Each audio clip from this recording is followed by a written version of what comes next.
여러분 안녕하십니까. 저는 독일문제연구소 소장 김동명 예비역 대령입니다. 오늘은 그 우크라이나의 최근에 그 서방 국가들이 이제 전차를 공유하기로 결정을 했기 때문에 이 문제 관련해서 영상을 준비했습니다.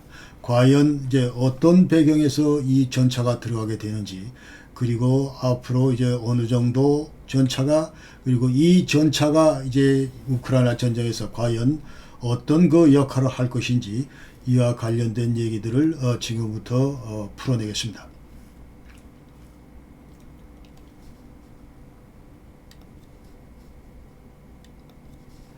그래서 오늘 말씀드릴 순서는, 오늘로서 이제 우크라이나 전쟁이 339일 차를 맞습니다. 그러니까 작년 2월 24일 날 이제 침공 이후에 이제 조만간 이제 한 달만 지나면 이제 1년이 되는데, 아직도 그 전쟁이 끝날 그 조짐은 전혀 보이지 않고, 이 전쟁 자체가 점차 그 에스컬레이트 되고 있다, 이렇게 우리가 얘기할 수 있을 때, 그래서 이런 와중에 다시 이제 전차까지 들어간다 하면은 상황은 더욱 복잡해질 것으로 생각을 합니다. 그래서 먼저 1월 전황에 대해서 간략히 여러분께 소개를 드리고, 그 다음에 최근에 그 러시아가 그 우크라이나 전쟁 지도부 이제 개편을 서둘렀는데, 이에 관련된 얘기, 그리고 우크라이나가 지금 전쟁 중이지만 그럼에도 불구하고 EU 가입을 위한 그런 그 노력을 기울이고 있다는 것을 소개를 드리고, 그 다음에 나토도 마찬가지로 지금 현재 이 우크라이나 전쟁이 전개되는 그런 그 과정에서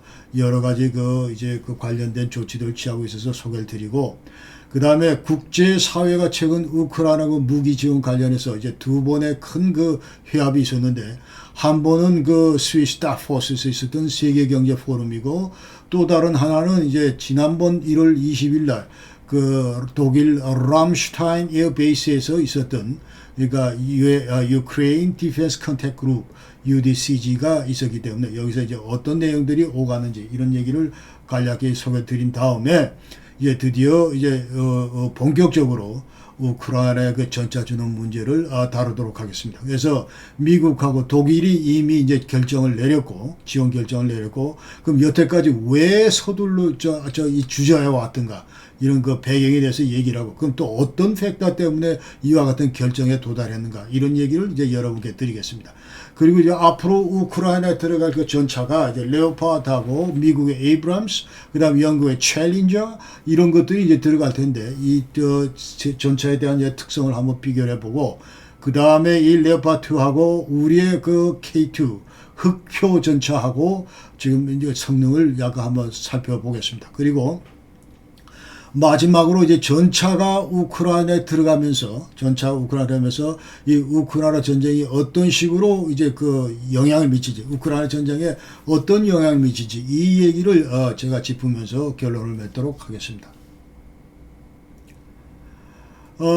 지금 많은 사람들은 이제 러시아가 이제 이 올겨울이 이제 뭐 한 2월 달부터 3월 이때 그 이제 충계 대공세를 준비하고 있다, 이런 얘기들을 많이 하고 있습니다. 그래서 푸틴이 조만간 2차 총동원령을 이제 내릴 것이다, 이렇게 얘기를 하고 있고, 그 다음에 미국과 서방 나토 그 EU, 이 서방 진영에서는 이제 이와 맞물려서 우크라이나에 대해서 본격적으로 이 중무기를 그 지원하는 그런 노력들이 지금 동시에 이루어지고 있습니다. 그래서 지난 1월 초에 이제 영국과 예컨대 미국과 이 독일이 장갑차 주겠다, 그렇게 얘기를 했고, 그 다음에 이제 24일 날은 미국이, 25일 날은 독일이 이제 전차를 주겠다, 이런 결정을 내렸습니다. 그 외에도 방공무기, 예컨대 이제 패트리엇 그 시스템을 준다든지, 나잠스 이와 같은 그 방공무기 체계를 준다든지, 그 다음에 각종 그 탄약들을 그 지원하려고 지원을 지금 하고 있고, 그래서 앞으로 이제 전차가 어느 국가가 어느 규모로 이제 지원을 하게 될 건지, 그 다음에 우크라이나 전략에 어느 정도 그 기여를 할 수 있을 것인지, 이런 얘기. 그 다음에 이 전차 지원 국가들에 대해서 러시아는 지금 이제 너들은 드디어 전쟁 당사자로 이제 부각이 됐다, 이런 얘기들을 하고 있는데 과연 그런지, 그 다음에 이 전차 지원 후에 그 전개될 우크라이나 전쟁 양상, 이런 것들을 이제 살펴보도록 하겠습니다. 먼저 1월 전황인데, 오늘부로 이제 339일 차를 받는다, 이렇게 우리가 아셔야 되고, 자, 그래서 맨 이 저 전황도 좌측에 있는 거는 11월 19일입니다. 이 당시 전황도를 보면은 자, 이 남쪽 지역에서 헤르손 주에서 이제 그 러시아군을 이제 격퇴하고 있는 그런 모습이고, 자, 이게 청색이 이제 그 우크라이나 군이고 그런 모습을 이제 보이고 있고, 그 다음에 자, 그 이어서 올 1월 12일 날은 자, 올 1월 12일 날은 러시아군이 이 도네츠크 주에서 대규모 그 공세를 그 강화하고 있고, 자, 그러나 이제 그 여태까지 그 우크라이나가 수부했던 지역, 그리고 서로 러시아군과 대치하고 있는 이런 그 프론트 라인은 전혀 변함이 없다, 이렇게 우리가 아실 수가 있습니다. 그러나 올 1월 21일 날, 그러니까 이제 일주일 전 상황을 보면 조금 무엇이 달라진다, 그런 것들이 보이는데, 자, 지금 이제 크게 원을 친 이 부분과 이 부분인데, 여기 보면은 새로운 그 전선이 형성되고 있다, 이렇게 볼 수 있습니다. 이 노란 부분은 지금 현재 이제 이게 전투가 서로 벌어지고 있다는 그런 얘기인데, 자, 그러면서 이제 여기가 어디냐면 이제 자포리샤 이쪽입니다. 자포리샤 이쪽이고, 그래서 여기서 이제 우크라이나군과 러시아군의 이제 교전이 커지고 있다.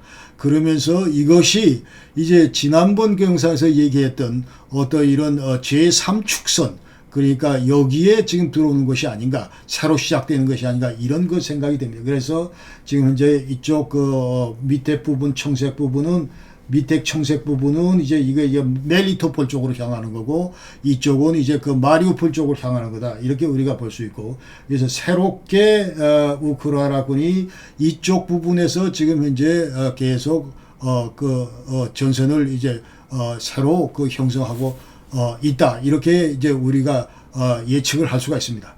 그러나 여태까지 바흐무트 북쪽에 있던 14km 북쪽에 있다고 그랬는데, 이 졸레다 이거는 완전히 러시아에 함락이 됐다. 이 소금 광산인데, 그러니까 1월 10일 날 러시아에 완전히 함락됐다. 이 전투에는 와그너 그룹, 그 다음에 체첸 병사들이 전부 러시아군과 합동으로 싸웠는데, 그러니까 와그너 그룹 이제 공수부대 병사들이 남쪽과 북쪽을 전부 다 이제 침투를 해서 전부 다 포위를 했다. 그래서 1월 12일 날 완전히 러시아에 함락이 됐다, 이렇게 이제 얘기를 할 수가 있습니다. 그래서 이 졸레다 함락은 러시아 입장에서는 대단히 상징적이다. 그러니까 작년 7월 이래로 이제 최초로 러시아가 승리한 그런 전투고, 그 다음에 졸레다 함락이 그는 전략적인 의미도 있다. 그래서 지금 현재 만약 여기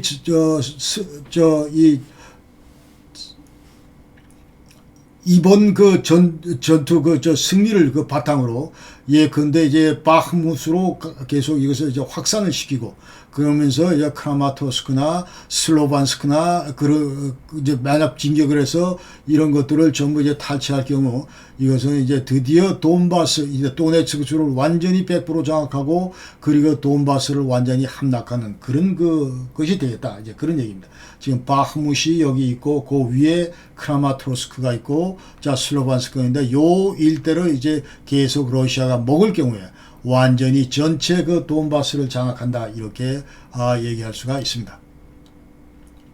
자, 1월 20일 날 아까 보여드린 여기에서 지금 현재 이와 같은 전선, 이와 같은 이와 같은 공세, 이런 것들을 이제 우리가 예상을 한다, 그렇게 얘기를 했는데, 자, 1월 25일 날 이틀 전에, 3일 전에 보면은, 자, 이제 안 보이던 러시아 병사들이 지금 현재 이 자포리샤 멜리토폴 남쪽에서 지금 현재 북쪽으로 이렇게 공세를 취하는 그런 모습이 이제 포착이 됩니다.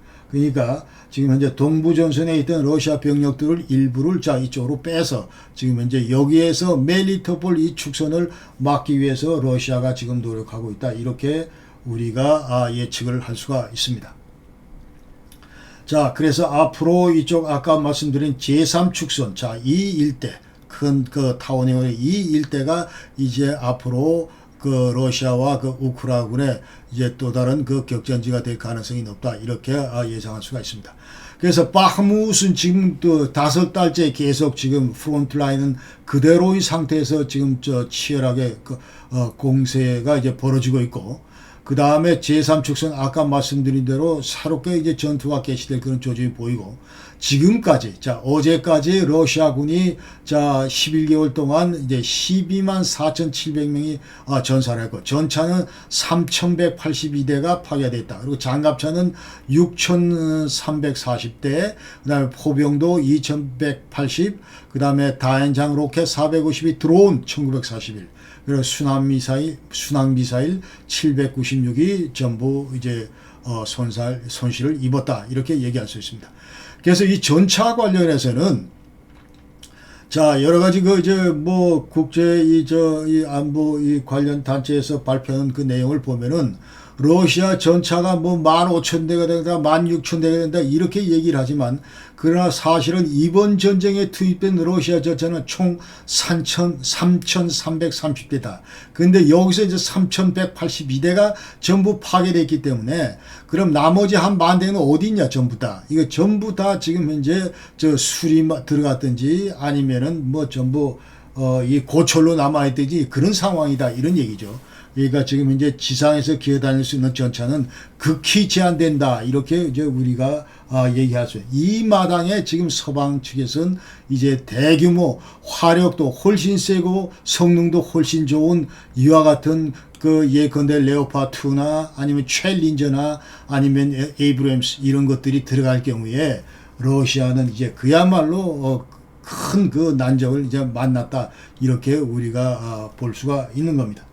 자, 이런 와중에 이제 러시아는 우크라이나 전쟁 수행 지도부를 완전히 재편했습니다. 그러니까 여태까지 우크라이나 전쟁 총사령관을 맡았던 이제 주로비킨 이 사람을 이제 부사령관으로 내리고 그 자리에 이제 총 합참의장 참모장하는 게라시모프 맨 위에 사진 위에 이 사람을 이제 사령관으로 앉혔다. 그러니까 매 3개월마다 계속 4개월마다 계속 지금 푸틴은 이번 전쟁 이후에 이제 지휘관들 이렇게 바꾸고 있다. 이제 그런 얘기입니다. 그리고 국방장관 쇼구이 이 사람도 이제 국방차관 2명을 새로 이제 뒀는데 이 좌측에 있는 사람이 국방의 쇼구이고 맨 오른쪽에 있는 알렉세이 킴 이 사람이 이제 국방차관인데 패밀리 네임이 킴이라 이게 무슨 조선족인가 봤더니 얼굴이 조금 긴 거 같기도 하고 아닌 거 같기도 합니다. 자, 이제 이렇게 차관으로 들어왔고 그럼 이처럼 왜 이렇게 작게 자주 지휘부를 개편하냐 얘기는 한마디로 푸틴의 전쟁 목표가 여태까지 달성되지 못했다. 이렇게 우리가 얘기할 수 있다. 이제 그런 얘기를 할 수 있습니다. 그래서 최근에 이제 러시아는 3개 기계화 보병 사단을 아까 헤르손, 자포리샤 이 일대에 지금 현재 영토를 이제 점령국 영토를 이제 사수한다는 차원에서 새롭게 지금 투입하고 있고 아까 얘기대로 인터내셔널 스타디 오브 워 여기서는 이제 러시아가 충계 대공세를 지금 준비하고 있다 이런 보도를 이제 하고 있다 하는 것이죠.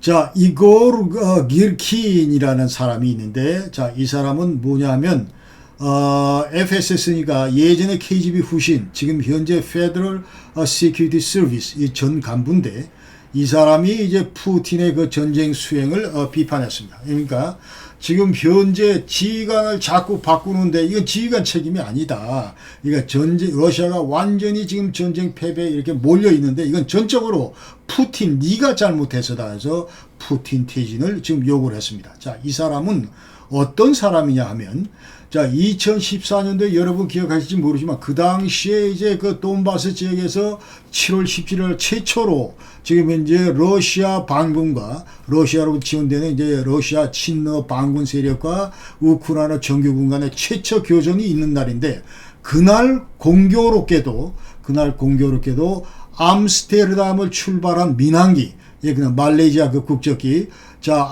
쿠알라룸푸르를 향하던 이 민항기가 돈바스 도네츠크 바로 상공에서 격추가 됐습니다. 그러면서 298명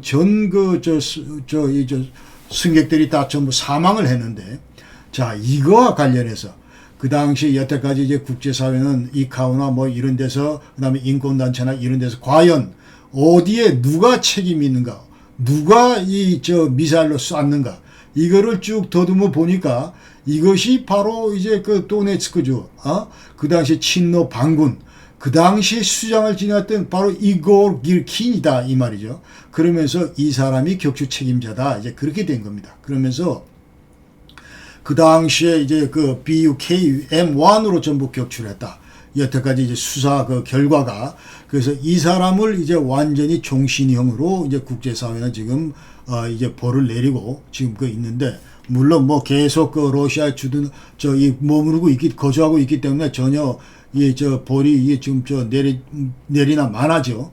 자 이와 같은 그 이고르 기르킨이 이제 그 푸틴에 대해서 이렇게 반기를 들고 지금 얘기를 하고 있다 이제 그런 얘기입니다. 그러면서 그때 그 당시에 이제 7월 17일 날 이 민항기가 떨어졌는데 그러나 우리나라에서는 무슨 일이 있었냐면은 2014년 3월 달에 이제 세월호가 침몰했습니다. 그러면서 이제 많은 학생들이 그 희생됐고 자 그런데 이 민항기 말레이시아 민항기에 이제 198명은 이건 전부 누구냐면은 다 네덜란드 사람들이 전부 휴가차 탔던 그런 건데 자, 그러면서 이 두 사고를 이제 비교를 해볼 때, 자, 이 화란에서는, 네덜란드에서는 무슨 뭐 이게 정부 책임이다 이러면서 일체 여기에 대해서 이제 관여를, 연관을 안 시키면서 이러고 있는데, 사실 우리나라는 이 해상교통사고 이 세월호를 그동안 국내 정치적으로 계속 잘못된 방향에서 계속 이것을 정치 도구 해왔다 이렇게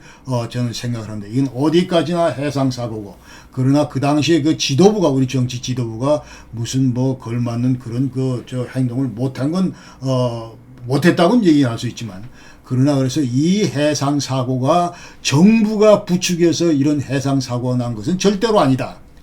근데 아직도 지금 현재 무슨 노란 바지를 여기다 달고 이것이 완전히 뭐 정부가 의도적으로 이 학생들을 전부 수장으로 몰아간 것처럼 이렇게 지금 몇 년째 계속 지금 울고 먹고 있는데 이런 것들은 반드시 그 비판 받아야 된다고 생각합니다.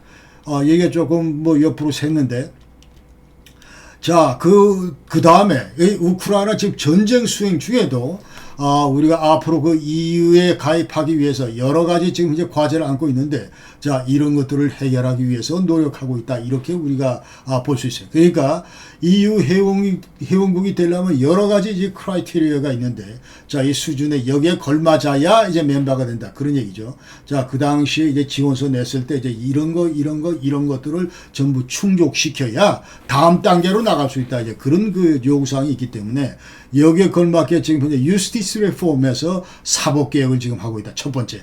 그러니까 사법부 감독기관, 이 판사 8인으로 구성되는 고등사법위원회 이런 것들을 이제 구성을 해서 앞으로 이제 이 기구에서 모든 그 우크라이나 판사 임명권을 이제 행사를 한다. 이제 그런 얘기죠.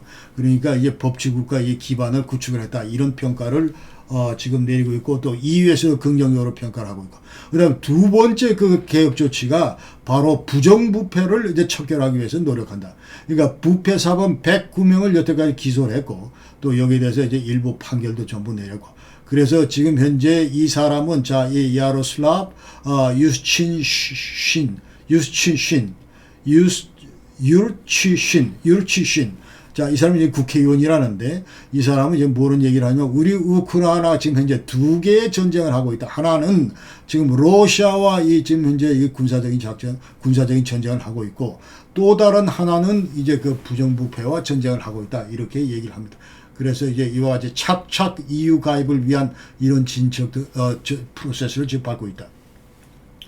그 다음에 나토도 지금 현재 이 우크라이나 전쟁이 계속 진행이 되면서 자 여기에 걸맞게 여러 가지 조치를 취하고 있는데 그중 하나가 이제 많은 그 미군 장비들 예컨대 1250품목에 달하는 이 미군 장비들을 지금 현재 네덜란드 블리싱엔 여기 이제 항구에다 풀어놓고 앞으로 이와 같은 그 품목들은 어디로 가냐 하면 이제 폴란드나 리투아니아 이쪽으로 전부 배비될 예정이다. 그렇게 지금 여기에는 이제 브래들리 그 장갑차도 있고 에만 아브라함 전차도 포함이 된다.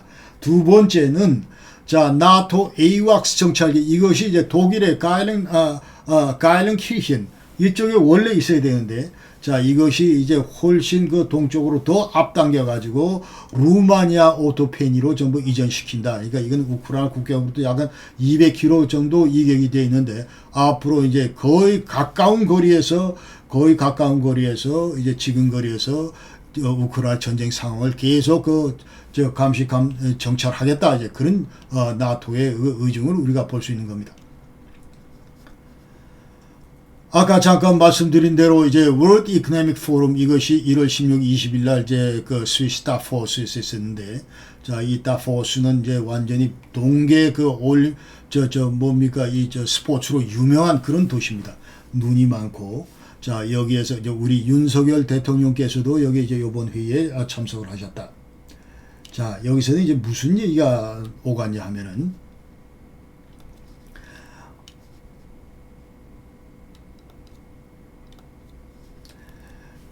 자, 제일 먼저 그 젤렌스키 우크라이나 대통령이 이제 그 비디오를 통해서 자기의 그 메시지를 전달했습니다. 자, 이 자리에서 젤렌스키는, 자, 이 세계는 러시아보다 훨씬 더 빠르게 그 행동해야 된다. 그런 얘기를 했고, 그 다음에 자, 세계가 옛날에 러시아가 2014년도에 크림반도를 합병했을 때 그때 전 세계는 전부 다 주저하고 있었다.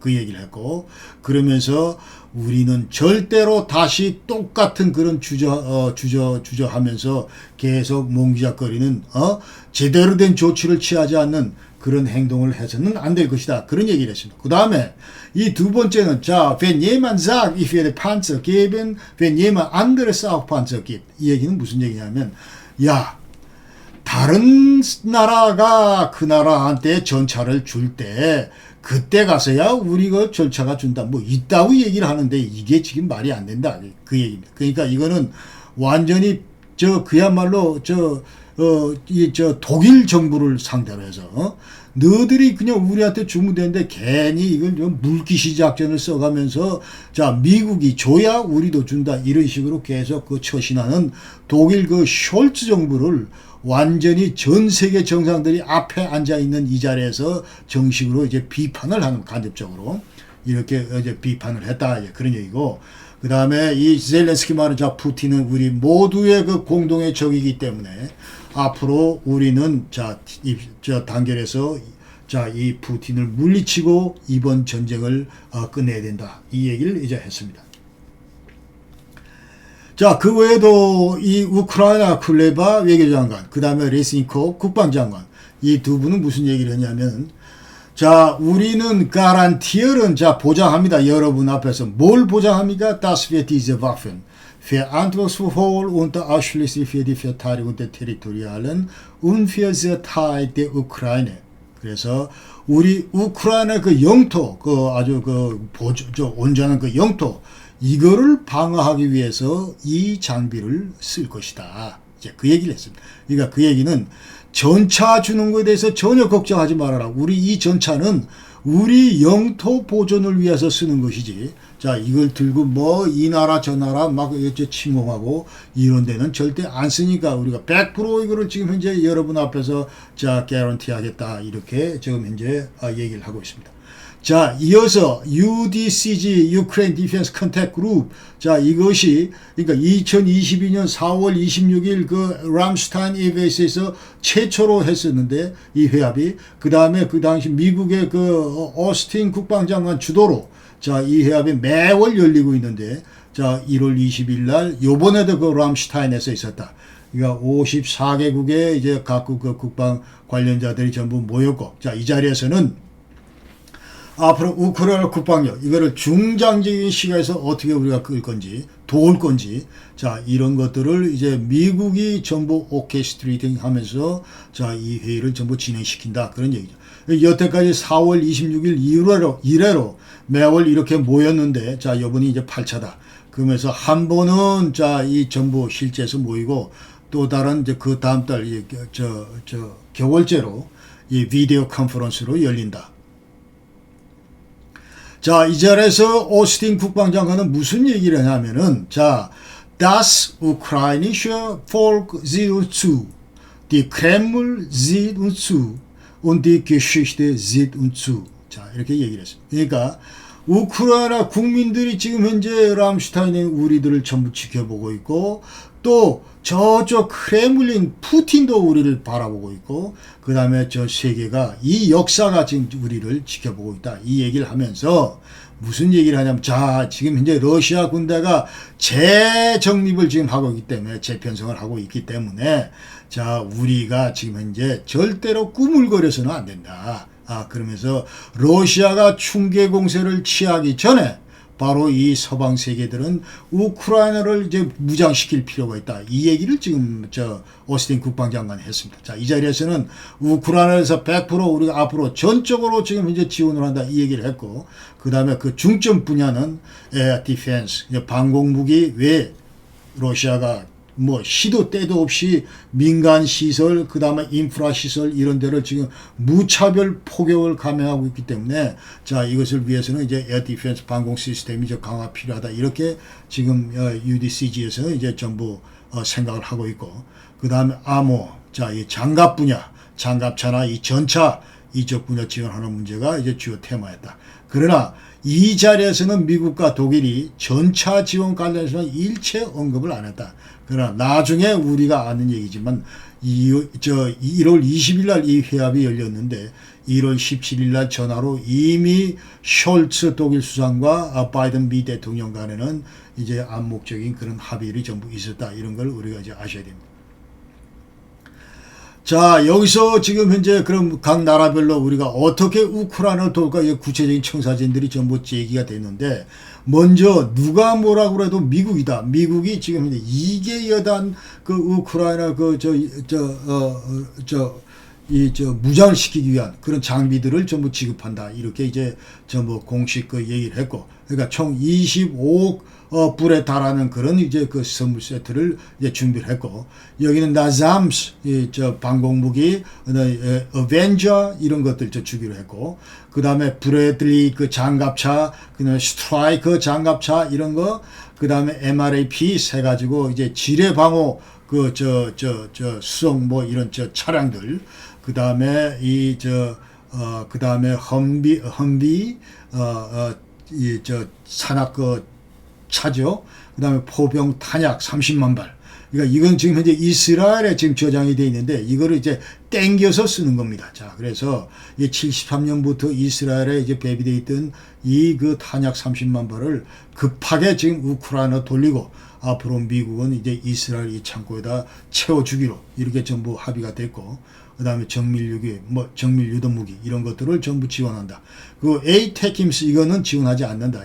최대 사거리 300km 되기 때문에 행여나 이것이 이제 국경을 넘어서 러시아 본토로 들어갈 것을 이제 우려한 미국이, 자, 이거는 지금 안 좋습니다. 그리고 이제 조 바이든은, 자, 이제 여기서 완전히 전쟁 초기와 근 1년이 지난 지금 와서 이제 큰 차이를 보이는 것은, 최초 그 작년 2월 24일 날 언저리에는, 자, 무슨 얘기를 했냐면은, 자, 이건 무슨 장사정포 이런 것도 주면 안 되고, 그 다음에 그 당시에 그 하이마스 이런 것도 주면 안 되고, 이렇게 주저주저 하면서, 왜? 미국이 이 전쟁에 인발되고 또 이 전쟁 당사자로 돼서 이제 러시아와의 어떤 이런 대결 이런 것들을 회피하고 싶은 마음이 간절했기 때문에 러시아가 당하는 고통보다는, 자, 그런 것들이 더 이제 중시됐던 그런 상황인데, 지금은 많이 바뀌었다. 이제 이 바이든의 생각도. 그러니까 그동안 전쟁 치르면서 이제 러시아군이 완전히 종이 호랑이라는 것이 이제 전부 판명이 됐기 때문에,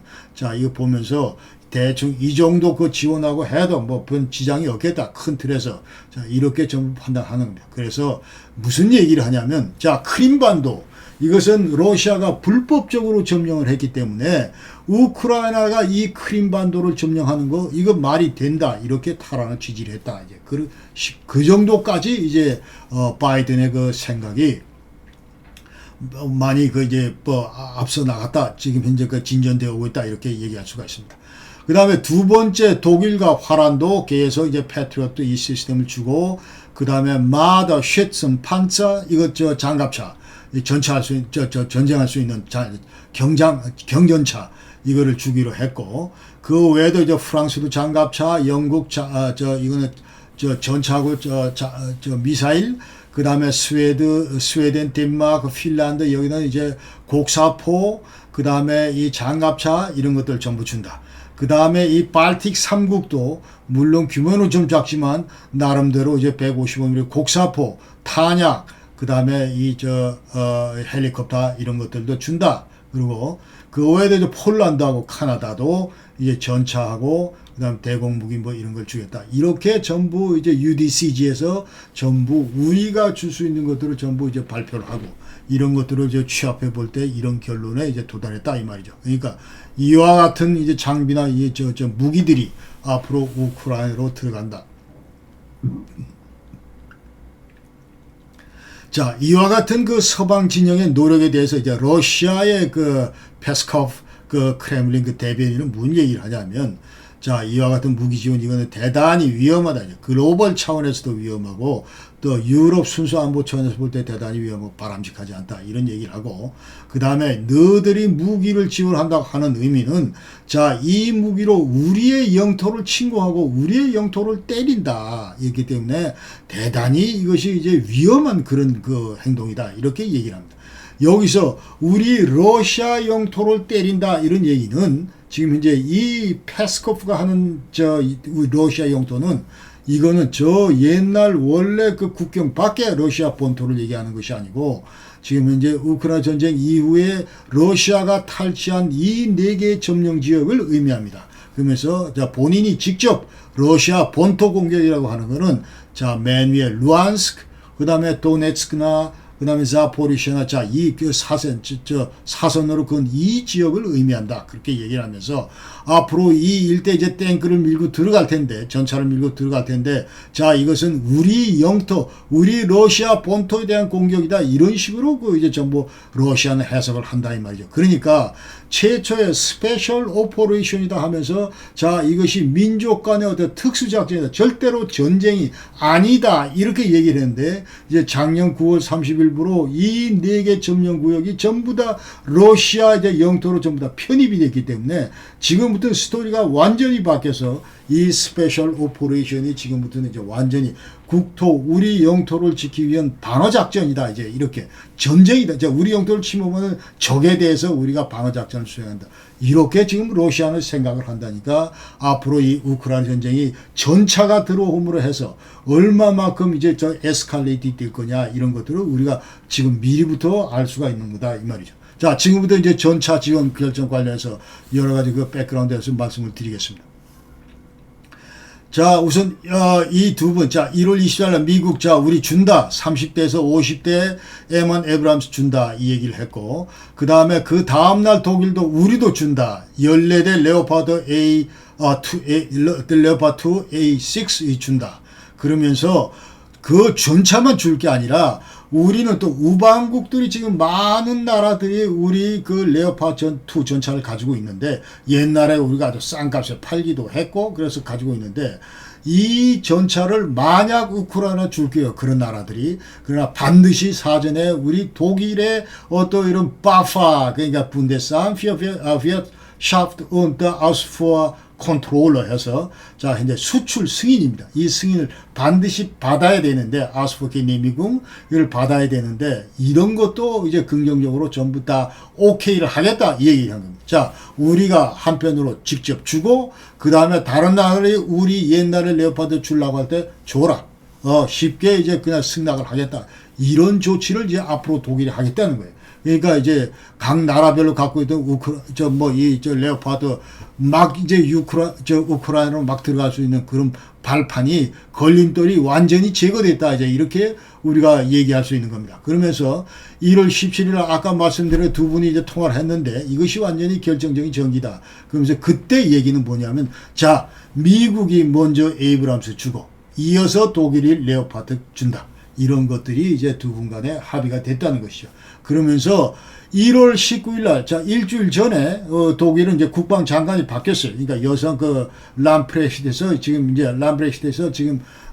보리스 피스토리우스, 이 남성 국방장관으로 바뀌었는데, 1월 19일 날 바뀌었는데, 이분이 지금 무슨 얘기를 하냐면은, 자, 국방장관 되고 나서 옛날에 맨날 이제 숄츠가 자 미국이 줘야 우리가 준다 이 얘기만 이제 계속하고 우린 절대로 혼자 카이네 아일라인갱에서 우리 독자적으로는 절대 안 한다. 이제 그 얘기를 이제 시종일관 지속적으로 이 얘기를 했는데 자 이 보리스 피스토리우스 무슨 얘기를 하냐면 취임하고 나서 만약 미국이 줘야 우리가 간다? 뭐 그런 거 같지 않은데 하면서 절대로 우리 독일한테 그 조건이 아니다. 미국 주는 게. 자, 이렇게 얘기를 하면서 이미 두 정상 간에 이제 물밑에서 다 사전 조율했다. 이런 거를 전부 이제 암시를 하는 그런 말을 했습니다. 그래서 아까 얘기대로 이제 독일 정부는 자체적 지원도 하고 그다음에 제3국의 우크라이나 여파 지원 이런 것들을 전부 승인한다. 이렇게 돼. 그럼 여태까지 왜 주저해 왔는가? 자, 이거를 지금 현재 배경을 우리가 살펴보면은 지금 현재 전쟁 난 지 11달이 되도록 전쟁 초기부터 우크라이나에서 그렇게 달라고 모든 사람들이 자, 젤렌스키 대통령부터 예컨대 키예프 시장 이제 클리치코프나 아니면 주도 우크라이나 그 대사 멜닉 이런 사람들 만나는 사람마다 독일 만나는 사람마다 전차 달라 했는데 여태까지 안 좋았는데 도대체 그럼 왜 이처럼 주저해 왔던가 이 배경을 살펴보면은 자 우선 이것은 이제 독일 숄츠 정부의 우크라이나 지원 우크라이나 근본 그 정책 이런 기본 입장 이런 것들을 우리가 살펴볼 필요가 있다 그렇게 생각이 됩니다. 그래서 자 이제 숄츠는 어떻게 생각하냐?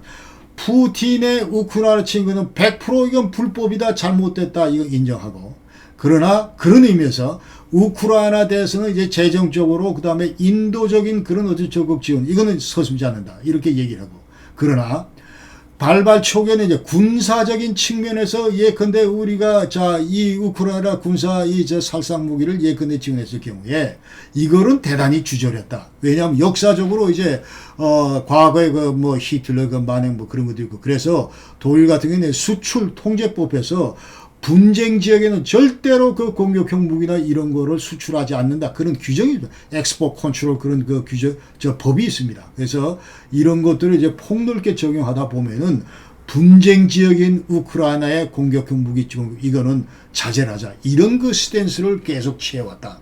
그렇게 얘기를 했습니다.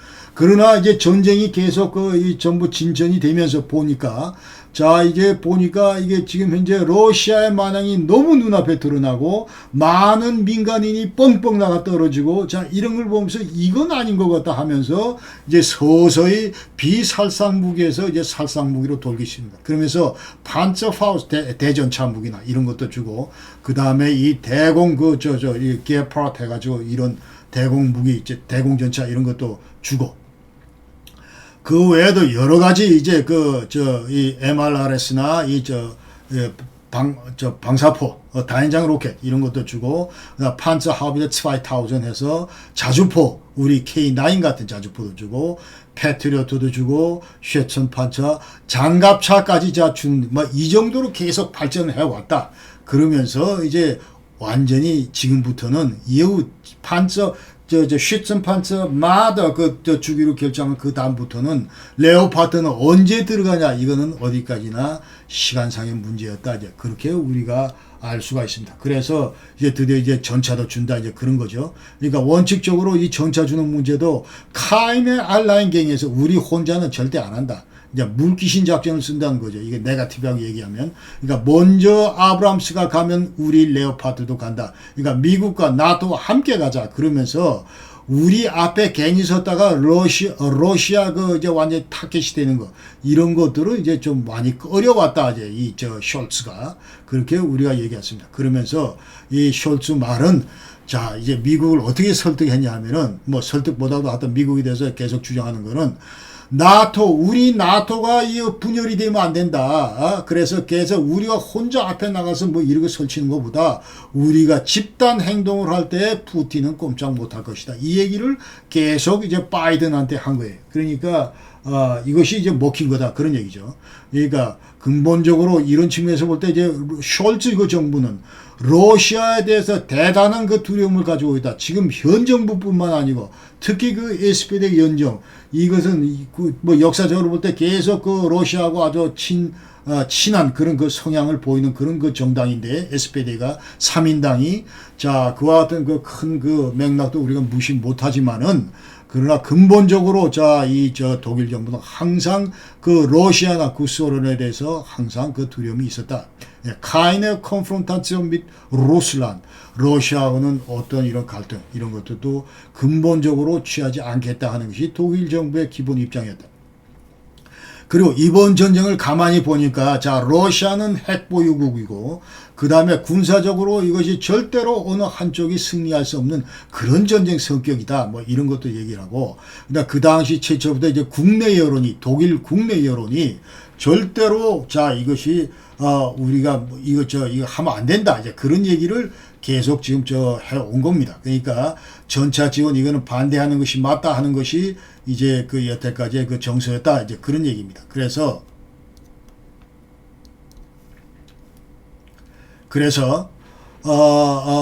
자 이런 것들 여론도 무시할 수 없을 거. 그렇기 때문에 일반적으로 이제 얘기를 할 때 이 숄츠는 대단히 그 베존은하고 그 다음에 페어니프틱하다. 그래서 대단히 그 신중하고 그 다음에 냉정하고 그러면서 대단히 그 이성적인 그런 사람이다. 이제 뭐 이렇게 자기 진영에서는 얘기를 하고 있다는 것이죠. 그런다. 자, 이거 미국 같은 경우는 그 왜 여태까지 주저해 왔는가? 자, 이 독일처럼 무슨 뭐 겁나서 러시아가 겁나서 뭐 이런 것도 조금 겁나기보다는 하여튼 인발부 되는 거에 대해서 조금 주저해 온 그런 측면도 있지만 그러나 근본적으로 자, 이 군사작전이나 어떤 이런 운용자 측면에서 볼 때 에이브람스 이게 사실은 그 우크라이나 전쟁에서 뛰기에는 그렇게 적합지가 않다. 그리고 실제로 우크라이나 병사들이 이 장비를 운용하는 데는 여러 가지 문제가 많을 것이다. 이렇게 판단했던. 그러니까 이 전장터 자체가 유럽이고 또 유럽에는 레오파드가 완전히 깔려 있고 그래서 독일이 앞장서서 전부 걷어서 주고 또 제3국에 대해서 뭐 주는 거에 대해서 승인하고 뭐 이런 식으로 하면은 전혀 문제가 없겠다고 생각을 한 거예요. 미국은.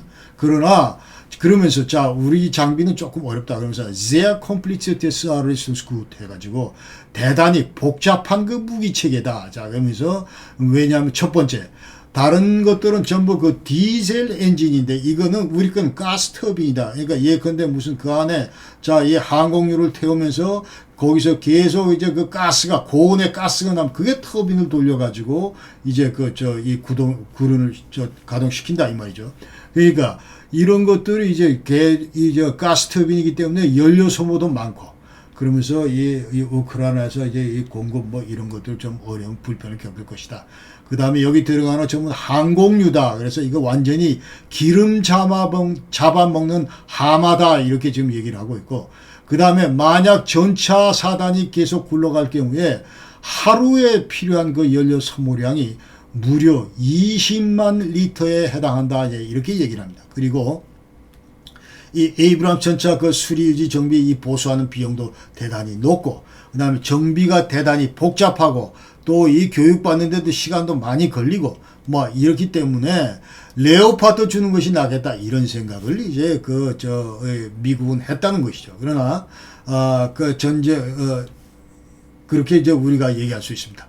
자, 그러면 왜 돌아섰는가? 자, 왜 돌아섰는가? 왜 이제 돌아섰는가? 자, 이걸 얘기할 때 먼저 시종일관 자, 이 전쟁이 진행된 이후로 지금까지 우크라이나 정부의 강력한 호소, 지속적인 그런 호소 이런 것들이 결국 지금 이 시점에서 먹혀들었다 이렇게 얘기할 수. 비록 늦었지만 늦은 감이 많지만 자 그렇게 얘기할 수 있습니다. 그러니까 지금 현재 장기간 이 전쟁이 고착 상태다. 그러니까 지난해 4월 19일부터 자 2차 공세가 러시아 2차 공세가 시작된 이래로 지금 이제 거의 전선이 좀 고착된 상태에서 진지전을 지금 거의 하고 있는데 그러다가 뭐 대역습으로 이제 무슨 뭐 일부 영토를 수복하고 아직도 그 이후로 11월 이후로 지금 계속 이렇게 하고 있는데 2달째. 자 그러면서 이제 뭐라고 얘기를 하냐면 이 우크라이나 쪽에서는 자 너들은 지금 현재 6개월째 계속 그 얘기만 하고 있다. 나불나불 얘기만 하고 있다. 그런데 우리 우크라이나에서는 매일 수십 명의 우리 불쌍한 우크라이나 시민들이 지금 죽어나가고 있다. 군인들이 죽어나가고 있다. 이 얘기를 지금 현재 하는 거예요. 자, 하면서 만약 너희들이 이 전차를 주면 이 전차는 절대로 러시아 연방공화국 그 사이를 휘젓고 다니지 않는다. 이거는 전적으로 우리 방어하는 데만 쓴다. 이제 그런 얘기를 계속 이 우크라이나 측에서는 하고 있습니다. 그러면 진짜 시간이 없고, 그 다음에 우리뿐만 없는 게 아니라 전 세계 지금 마찬가지로 시간이 없다. 그래서 지금 현재 러시아 지금 만행을 빨리 정지부 찍고, 그 다음에 또 이 중계 대공세 이거를 막기 위해서는 지금 빨리 우리 발빠르게 우리가 전부 다 이게 이제 손을 써야 되는데 빨리 달라 이제 그런 얘기. 그러면서 최소한 우리는 한 300대 전차 300대가 이제 필요하다. 그런 게 이제 그 우크라이나 입장이다 하는 거예요. 그 다음에 두 번째, 지금 왜 지원으로 돌아섰냐. 두 번째 그 배경을 볼 때 나토하고 EU가 지금 시종일관 계속 전차 달라 줘야 된다. 이렇게 지금 현재 뒤에서 서포팅을 했다는 겁니다. 그러니까 나토 압력에 굴복해서 이제 숄츠가 드디어 돌아섰다. 이렇게 얘기할 수도 있다. 그 얘기입니다. 그러니까 지금 현재 수개월째 희눈해야 맨날 이랬다 저랬다 이럴까 저럴까 계속 중심 못 잡고 왔다 갔다 갈팡질팡하던 올라프 숄츠 그 정부가 올라프 숄츠가 드디어 나토의 그 압력에 굴복했다. 이렇게 지금 얘기를 하는 거예요. 그러니까 그 다음에 나토 사무총장 그 옌 슈톨텐베르크 이 사람은 지속적으로 지금부터 계속까지 시종일관 레오파드 전차 빨리 지원해라 이렇게 촉구를 합니다. 그러니까 왜 그럼 레오파드가 가야 되냐. 이번 전쟁은 절대로 푸틴이 승리하게 해서는 안 되는 전쟁이기 때문에 그렇다. 그런 게. 그러니까 이게 만약 푸틴이 이번 전쟁을 이길 경우에 이것은 나토한테 대단히 지금 현재 이 위해로운 그런 그 사태가 될 것이다. 그런 얘기를 합니다. 그러면서 만약 푸틴이 이겼을 경우에 dann erhält andere autoritäre Herrscher die Botschaft, dass sie mit der brutalen Gewalt bekämen, was sie wollten. 자, 이게 뭔 얘기냐면 또 다른 제2의 제3의 푸틴이 나타나서 예컨대 완전히 그 브루탈, 완전히 그야말로 저 브루탈한 그런 폭정을 하면서 그야말로 폭정을 하면서 원하는 대로 지금 이제 그 제2의 푸틴 같이 그렇게 놀아날 거다. 이런 망나니를 다시 키우는 그런 우를 보면서는 안 되기 때문에 그렇다. 이제 그런 얘기. 그러면서 자, Waffen sind in diesem Fall der Weg zum Frieden 해서 만약 이번 전쟁의 그 전차를 제공한다는 이 문제는 전차적인 이 문제는 자, 이와 같은 경우에서 볼 때 이거 완전히 세계 평화를 위한 그런 지름길이고 그 가는 길이다. 이렇게 우리가 얘기할 수 있다는 거예요. 그 다음에 두 번째는 지금 이제 그러면서 이어서 그 슈톨텐베르크 얘기는 자, 그러면서 만약에 이제 우리가 프리든스아코멘 해서 이 평화 협정을 만약 체결한다. 이럴 경우에 평화 협정으로 이르는 유일한 길은 뭐냐면 자, 푸틴한테 확신을 심겨줘야 된다. 무슨 확신이냐면 푸틴이 자, 이번 전쟁에선 아이코 내가 결코 이길 수가 없겠구나 하는 이런 확신을 심겨줘야 된다. 이런. 그러니까 완전히 푸틴과의 이번 전쟁에서 묵사발을 내줘야 그 다음에 푸틴도 그렇고 앞으로 제2의 제3의 그런 푸틴 같은 그런 또라이가 나타나지 않을 것이다. 이제 그 얘기를 지금 나토 사무총장 슈톨텐베르크는 하고 있습니다. 그러면서 자, 또 무슨 얘기를 하냐면 자, 이게 유럽이 전부 다 컨소시엄을 구성해서 예컨대 전부 레오파드 전차를 가지고 있는 이런 나라들이 전부 다 이제 컨소시엄을 구성해서 자, 이제 전혀 그 지체 없이 당장 레오파드 전차를 우크라이나 제공하는 거 이런 것이 이제 필요하다. 그렇게 얘기를 하고 있습니다. 이뿐만 아니고 나토뿐만 아니고 또 다른 차원에서 EU 차원에서도 지금 현재 회원국뿐만 아니고 유럽 의회에서 특히 그린은 녹색당 유럽 의회 낸 녹색당 각국 녹색당 집합적인 녹색당에서 이제 전부 신청서를 냈는데 여기에 따르면은 레오파드 전차 줘라. 독일 레오파드 전차 주고 또 다른 기타 다른 전차도 빨리 우크라이나한테 지원하라. 이런 그 결의안 이런 것들을 지금 의회에다 제출했다. 이제 그런 얘기. 그러니까 나토하고 EU 차원에서 계속 그 얘기를 지금 하고 있다. 이제 그렇게 얘기를 할 수 있습니다. 자, 그러면서 이제 푸틴을 퇴치하기 위해서는 완전히 즉효가 되는 약이 바로 전차다. 이런 컨센서스가 나토 내에서 EU 내에서 완전히 팽배하다. 이런 거를 우리가 지금 객관적으로 알아야 되고, 그러면서 여기 얘기는 푸틴 versteht leider nur die Sprache der Härte. 이렇게. 푸틴은 이 사람은 그냥 좋은 말로 해서는 안 듣고 항상 그 힘 있는 강한 말, 뭔가 이 저 힘 있는 이런 거를 보여줘야 그때야 굴복하는 그런 사람이다. 이제 그런 얘기를 유럽 정치인들은 하고 있다 그 말이죠. 그러면서 푸틴 리더 kein Jota von seiner Politik. 그래서 이 얘기는 뭐냐? 푸틴은 자, 여태까지 기존의 자기 정치에서 단 요만큼도, 단 1mm도 지금 현재 변화를 보이지 않고 있다. 그러니까 한 발도 지금 물러서지 않고 기존의 자기의 그 어떤 정책 이런 것들 끝까지 지금 현재 고집을 피우고 있다. 그렇기 때문에 자, 그래서 강한 이제 힘은 그런 강한 그 말을 해야 이놈은 알아듣는다. 이제 그런 얘기죠. 그러면서 이제 여기서 이제 철학적인 얘기가 뭐냐면 Kampfpanzer auch eine moralische Verpflichtung. 그래서 이 전차라고 하는 이것은 단순히 군사 무기가 아니고, 자, 이와 같은 정황을 객관적으로 전부 살펴볼 때 우리가 할 수 있는 얘기는 이 전차는 우크라이나 국민들을 전부 살리고 또 유럽의 평화와 안정을 담보하는 그런 그 어떤 방파제 역할을 할 것이고 또 선봉장 역할을 할 것이고, 그렇기 때문에 이 전차라고 하는 거는 무슨 뭐 고철덩어리가 아니고 이것은 모랄리셔 페어플리히tung, 도덕적인 그런 그 의무를 갖는 그런 숭고한 그런 가치를 지닌 그런 것이다. 이제 그런 얘기를 이제 전부 유럽 사람들은 하고 있다는 것이죠. 자, 세 번째는 서방 국가 지원 이제 이와 같은 이제 나토나 EU 내에서 그다음에 우크라이나의 그 지속적인 걸 호소 이런 게 이제 맞물려서 자, 이제 영국이 최초로 우리가 14대 준다 이렇게 얘기를 했고, 서방 측은 최초로 이제 전차 지원 그 물꼬를 튼 나라가 영국이다. 그러면서 앞으로 나토 회원국도 나를 따르라. 독일 더 이상 주춤거리지 말아라. 이제 주춤거리지 말아라.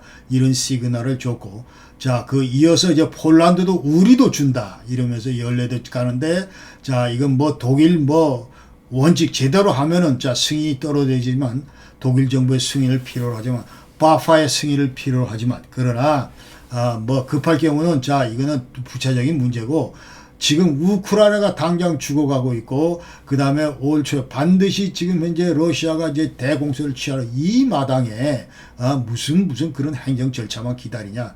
우린 절차 없이도 주겠다. 이렇게 아주 강력하게 그 독일을 무시하는 듯한 발언을 하면서 이제 폴란드가 적극적으로 지원을 촉구를 했습니다. 자, 그걸 이어서 이제, 자, 발틱 3국들도 마찬가지고, 이제 스웨덴 저쪽 스칸디나비아 나라도 마찬가지고, 스페인까지 포함해서 전부 다 레오파드 2 이거 주겠다. 조만간 주겠다. 긍정적으로 검토하겠다. 이런 식으로 전부 나왔기 때문에 모두 한 12개의 나라가 지금 유럽에서 앞으로 이제 자기의 갖고 있는 전차들을, 우크라이나를 준다. 이렇게 우리가 지금 아셔야 되겠습니다. 자, 그 다음에 독일이 그럼 전차 지원으로 돌아선 배경 이걸 잠깐 보면은, 자, 역시 연정 파트너, 지금 현재 이 숄츠 이 수상의 지금 이제 파트너 이게 연정 파트너가 이제 3당이 지금 현재 구성을 하고 있는데, 이른바 그 신호등 연재, 우리가 신호등을 보면은 빨간색도 있고 녹색도 있고 노란색도 있는데, 그러니까 독일의 이와 같은 색깔을 상징하는 정당. 예, 근데 이제 SPD의 집권당 이쪽 3인당, 빨간색, 그 다음에 녹색당 초록색, 그 다음에 FDP의 자민당 노란색. 자, 이와 같은 이 중에 있는데, 근데 녹색당하고 자민당이 무려 녹색당은 81%가 지지합니다. 전차 지원, 이걸 지지합니다. 그 다음에 자민당도 61%가 지지하고, 그 다음에 집권당 그 SPD 내에서도 61%가 지지하고, 그러니까 전부 다 과반수 이상이 자, 이 전차 주자, 이제. 이렇게 전부 크게 물꼬를 이 트는 방향으로 전부 돌아섰다 이 말이에요. 독일 정가 야당 대다수가 이제 지원에 찬성했다. 그다음에 전체 국민도 이제 54%가 이제 찬성. 맨 처음에는 뭐 반대가 더 높았지만 자, 이제 찬성이 지지 더 높아졌다 이렇게 얘기를 할 수 있고, 그 다음에 그 숄츠는 만약에 지금 계속 저 몽기작거리고 뭐 줄까 말까 이렇게 계속 지지부진하게 이렇게 막 끌고 갔을 경우에 이제 국제사로부터 완전히 압력에 그 시달릴 그런 그 상황에 바로 직면해 있다. 이렇게 우리가 얘기할 수 있습니다. 그래서 많은 이제 서방 국가 사람들은 정치인들 포함해서 이제 이 숄츠에 대해서 어떤 그 타이틀을 붙이냐 하면은 이 숄츠는 완전 슈팔퉁 유로파스, 그러니까 유럽을 완전히 이 분단시키는 장본인이 숄츠다 이런 얘기를 하고, 그 다음에 이 브렘스 클로츠 해가지고 얘는 뭐 사사건건 전부 다 이 걸림돌 되는 뭐 못하면 발목만 잡는 그런 정치인이다. 이제 이런 그 닉네임을 붙여준다 이 말이죠. 그러면서 야 2014년도 그 당시에 러시아가 이 크림반도로 합병을 할 때 그 당시에 독일 수상이 앙겔라 메르켈인데 이 앙겔라 메르켈은 전혀 여기에 대해서 어떤 구사적인 조치나 이런 것들 안 하고 또 나토 내에서 이와 같은 역할을 할 생각은 하나도 안 하고 어디에 관심 쏟냐. 앙겔라 메르켈 머릿속에는 오로지 자 러시아로부터 기름 받고 가스 받고 이거밖에 없었다. 그러면서 야 노스트림 2 이 발틱 저 해를 통해서 들어오는 자 이와 그 가스 파이프라인 노스트림 2 이거 외에는 일체 없었다. 만약 네가 지금 몽기작거리면은 너도 제2의 앙겔라 메르켈처럼 그런 그 비난을 피하기 어려울 것이다. 이런 것들이 지금 완전히 팽배해 있다 이 말이죠. 그 다음에 우크라이나 전쟁이 만약 이제 피해가 지금 엄청나게 자꾸 이게 눈덩이처럼 커지고 있는데 자 이것이 이제 앞으로 계속 지금 11개월 이제 1년 2년 막 지날 경우에 더 커질 경우에 자 국제사회는 자 이와 같은 우크라이나 피해가 이처럼 눈덩이처럼 커진 이면에는 자 독일 정부가 전차를 빨리 줬어야 되는데 전차 안 주고 계속 몽기작거리는 바람에 이렇게 됐다 하면서 그야말로 이 독박을 쓸 그런 그 처지에 처해 있다 이 말이죠. 독박. 그러니까 모든 책임을 그대로 자기가 뒤집어 쓰는 그런 그 상황에 처해 있다 이렇게 얘기를 할 수가 있습니다. 그래서 사람들은 또 이제 러시아가 지금 현재 우크라이나 영토의 20%를 지금 현재 장악하고 있는데 자 이것도 여태까지 지난 11개월 동안 자 이게 독일 정부가 제때 그 어떤 이런 중국이나 이런 것들을 지원하지 않고 계속 몽기작거렸기 때문에 간접적으로 러시아를 도운 꼴이다 이렇게 지금 전부 비판하는 세력들도 있다 이 말이에요. 자, 그래서 하여튼 유리하게 처신하지 않으면은 너 진짜 독박 쓴다. 이런 그 상황에 몰렸다. 이제 그런 얘기입니다. 자, 지금부터 이제 그 앞으로 들어갈 전차 독일 레오파드 그 다음에 에이브람스 미국 전차 그 다음에 영국의 챌린저 2 이거에 대해서 간략히 지금 자 이게 레오파드 2인데 자, 이것을 이제 간략히 살펴보면은, 자, 레오파드 1, 2가 있는데, 1, 2, 이거를 전부 다, 이거, 1은 60년대고, 2는 이제 90년대 주력전차인데, 물론 70년 말부터 좀 만들겠지만, 이걸 어디서 만드냐면, 크라스마5 빅만, 여기서 만듭니다. 자, 여기 이제 뮌헨에 있는 크라스마5 빅만, 여기서 만들지 여태까지 한 3,500대 레오파드 2 이걸 생산을 했다. 그리고, 그 다음에 또 다른 회사는 라인메탈 디펜스라고 있는데 자, 이 회사는 뭐냐면 주로 장갑차 만드는 회사예요. 장갑차 만드는데 자, 여기서는 이제 뭘 하냐 하면은 이 전차 다른 무슨 이제 치장 도태되거나 이런 것들은 전차들을 전부 사다가 요 이제 기저부 전차 기저부 그리고 이런 것들을 전부 이제 새로 재편을 시켜가지고 재조정해서 판다 이 말이에요. 그러니까 여기 지금 현재 120mm 주포 이 만든 데가 어디냐면 라인메탈입니다. 그 다음에 이제 포탑 부분 자 이런 부분도 전부 다 이제 라인메탈에서 전부 작업을 해서 이제 판다 이런 얘기. 그러니까 원칙적으로 1, 2 이거는 전부 다 총체적으로 어디서 만들었냐면 크라스마5 빅만 여기서 만들었다. 그래서 지금 현재 유럽하고 튀르키예 포함해서 지금 13개 나라에 전부 레오파드가 있는데 한 2천여 대가 넘는다 이제 그렇게 얘기를 할 수 있고, 그러니까 만약 앞으로 이제 우크라이나를 간다 할 경우에 유럽 내 컨소시엄으로 하기 때문에 수백 대 그 전차를 동원하는 건 이런 거는 문제가 없다 이제 그렇게 전부 다 얘기를 합니다. 그 다음에 이 레오파드는 이제 러시아 주력 전차보다 성능이 이제 우수하다 그렇게 객관적으로 평가가 되고 있고, 그 다음에 이게 워낙 유럽 내 지금 많기 때문에 자 유럽 내에서 군수 부품 조달 이런 것들이 대단히 용이하다 이렇게 얘기할 수가 있습니다. 자 그리고 그 다음에 이게 150마력이고, 그 다음에 64톤, 시속 70km까지 나가고, 그 다음에 아까 얘기대로 디젤 못하고, 그러면서 100km 가는데 530리터의 그 경유를 필요로 하고, 그 다음에 수심 4m까지 들어서 기동이 가능하고, 또 열상 장비를 갖추고 있기 때문에 야간 작전도 이제 가능하다. 그렇게 얘기를 할 수가 있습니다.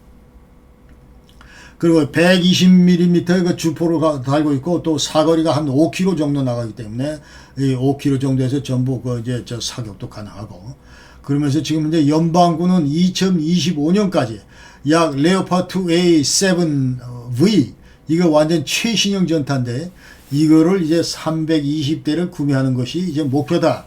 그러면서 그럴 경우에 이제 레오파드 4 이런 것들은 전부 이제 그 처분돼서 도태돼야 될 그런 상황이다. 이제 그런 얘기죠. 자, 이런 추세를 볼 때 앞으로 우크라이나한테 갈 그런 전차들은 지금 이제 차고도 넘친다. 이렇게 우리가 물론 지금 뭐 14대만 준다 이러지만은 자, 여러 가지 이제 그 뭐 지금 재정비하고 그 상황이 그렇기 때문에 그런데 지금 얼마든지 그 유동적으로 지금 현재 이 전체 2000대에서 2500대 이상의 이런 전차들이 유럽 전역에 있기 때문에 이 중에서 상당 부분은 각 나라별 사정에 따라서 얼마든지 우크라이나 전역으로 들어갈 수가 있다. 이렇게 우리가 생각할 수 있습니다. 그 다음에 에이브람스 장갑차 이 미국 건데 이건 1980년 이래로 약 한 6천여 대가 지금 생산이 돼 있고, 이거는 아까 얘기대로 이제 가스 터빈이다. 이게 그러면서 케로신에서 항공유를 쓰고, 그 다음에 엔진이 대단히 작기 때문에 실내 공간이 다른 전차에 비해서 좀 넓다. 그렇게 이제 얘기를 할 수 있고, 마찬가지 120mm의 이제 주포를 달고 있고, 그 다음에 크기는 레오파드하고 비슷하고, 그러나 조작이 어렵다. 그래서 교육기간도 오래 걸리고 정비가 복잡하다. 이제 이런 얘기를 하고, 아까 얘기대로 이제 킬로미터 달리는데 무려 7리터의 그 항공유가 케로신이 필요하다. 이제 그런 얘기가. 반면에, 자, 이게 이제 순간 그 가속되는 막 그런 게 저 디젤보다 뛰어나기 때문에 신속한 기동력을 보장한다. 이런 얘기를 할 수 있고, 그 다음에 이집트, 사우디아라비아, 쿠웨이트, 그 호주, 뭐 이런 데서 전부 쓰고 있다. 원래 사우디아라비아는 이게 독일의 레오파드 2 이런 게 들어가기로 돼 있었는데 200대 이상 들어가기로 돼 있었는데, 그러나 이 계약이 깨지면서 에이브람스가 들어갔다. 이렇게 이제 우리가 아실 수가 있습니다. 그 다음에 영국의 챌린지 2 이거는 지금 현재 1, 2 해가지고 모두 227대를 영국이 좀 보유를 하고 있는데, 이 중에서 148대가 챌린지 2, 이거는 앞으로 조만간 챌린지 3로 이제 성능 개발이 될 예정이고, 그러나 나머지 79대는 전부 조퇴시킬 것이다. 이렇게 되어 있고, 이 챌린지 2는 대단히 이게 좋은 전차다. 이렇게 다들 얘기를 합니다. 그래서 지금 레오파드 2하고 비교를 할 때 거의 비슷하다. 근데 이게 이제 레오파드 2가 이제 포탄이 42발 장착인 반면에 이 챌린지는 50발까지 장착이 가능하고, 그러나 이 주행 속도 이것은 이제 레오파드가 70km 여기는 한 60km밖에 안 된다. 주행 거리도 조금 떨어진다. 이렇게 얘기를 할 수 있고, 그러나 챌린지 2가 이게 여태까지 보스니아 헤체코비나 그다음에 코소보, 이라크 여기 전부 작전에 투입이 됐는데 단 한 대도 파괴된 적이 없다. 단 한 대가 파괴됐는데 이거는 아군의 그 5인 사격에 의해서 이 포탑이 날아갔다 이런 얘기입니다. 그러면서 이와 같이 그 아주 이 장갑이 장갑 그 능력이 아주 뛰어나다 그렇게 얘기를 할 수가 있다. 자, 그래서 이 들어갈 세대를 맨 좌측부터 레오파드, 챌린저 2, 그리고 에이브람스 이렇게 돼 있는데, 거의 막 이게 이 재원은 여러분들이 앞으로 이제 동영상을 정지시켜 놓고 자세히 보시고 지금 말씀드린 대로 그런 특성들이 전부 다 포함이 되어 있다. 셋 다 좋은 전차다 이렇게 얘기를 할 수 있습니다. 그래서 자, 전문가들 평가에 따르면 전 세계에서 가장 좋은 전차는 레오파드다. 두 번째로 좋은 전차는 우리 대한민국의 K2 흑표 전차다. 세 번째는 미국의 에이브람스, 네 번째는 영국의 챌린저, 다섯 번째는 르클라크 프랑스 전차다. 이렇게 전부 더 얘기를 하고 있다. 그런 거 이제 참고적으로 여러분 아시면 되겠습니다. 자, 그래서 이 도표를 다시 보시면은, 이 빨간 부분이 이게 이제 러시아 T-70인데, 특이한 것은, 자, 러시아 이 T-70의 주포가 125mm다. 그러니까 이 서방제보다 5mm가 더 크다. 이제 그렇게 우리가 아실 수가 있습니다. 그리고 그 승무원은 우리 서방이 주로 4명인데, 자, 여기는 3명이다. 그러고, 그 다음에 가격이 엄청나게 싸다. 한 5분의 1밖에 안 된다. 이제 그렇게 우리가 얘기할 수 있습니다.